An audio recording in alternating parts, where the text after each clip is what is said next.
Hi, this is Pastor Rudiger, and I'm going to share with you an article I wrote for the Clarion News. It should appear on November 14th, but I'm recording it now and uploading it. So, anyway, this is an article I wrote for the newspaper. It's entitled, "Now That It's Over." Well, the 2024 election is finally over. Donald Trump was elected president with a majority of the Electoral College as well as the popular vote. And Dave McCormick defeated Bob Casey right here in Pennsylvania. I think we're safe in saying that the American electorate has spoken. Of course, our personal reaction to the results differ depending on the ones we supported and the values we hold. On one hand, many are euphoric, agreeing with President-elect Trump that we're about to enter a golden age. On the other hand, there are almost as many who are despondent and afraid that if the new president does what he promised, the country they pass on to their children will be seriously diminished. In other words, for some, heaven is coming to earth, while for others, we're knowingly entering the apocalypse.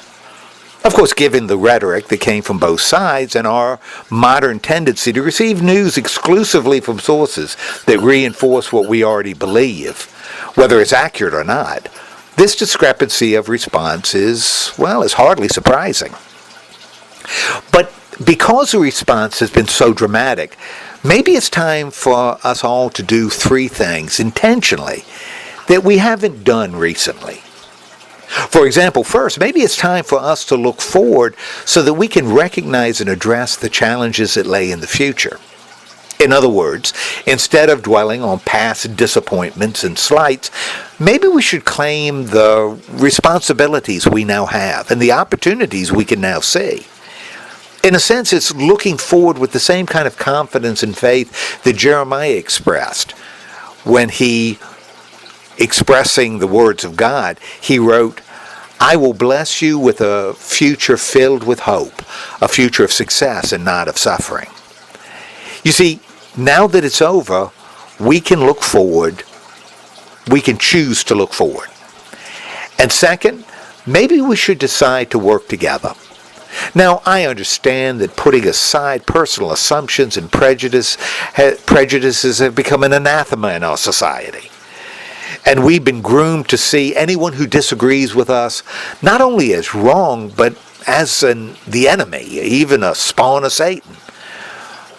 But that's the case only because we bought what our own sources of information have sold us and decided to accept their commercially driven lies as truth.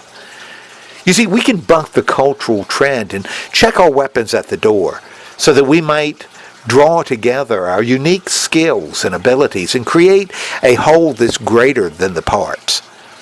And in that way, we're accomplishing the words offered by the writer of the letter to the Hebrews when he said, we should keep on encouraging each other and to be thoughtful and do helpful things. Some people have given up the habit of meeting for worship, but we must not do that. We should keep on encouraging each other, especially since you know that the day of the Lord is getting closer. Now that it's over, we can work together. And finally, maybe we can reclaim our focus. A few days ago on Veterans Day, we remember those who served in the military.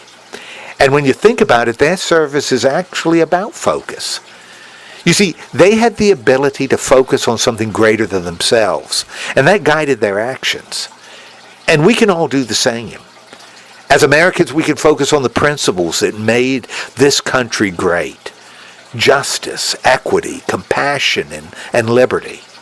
And as Christians, we can claim that twofold command offered by Jesus Christ himself when he said, "People of Israel, we have only one Lord and God. You must love him with all your heart, soul, mind, and strength." The second most important commandment says, "Love others as much as you love yourself." No other command is more important than these. Now that it's over, we can reclaim our focus. Well, we've made it through the election, and God willing, we'll have another in 2 years and another in 2 years, and so on and so on. And during those coming elections, people will feel passionate about candidates and causes. And they will fight for their side. And after it's over, some will be happy while others sad. That's the way it's been for almost 250 years. And hopefully will be 250 years from now. But that's really not relevant today. Today we need to decide how we're going to face tomorrow. Something that I believe we can effectively do when we decide to look forward and to work together and to reclaim our focus.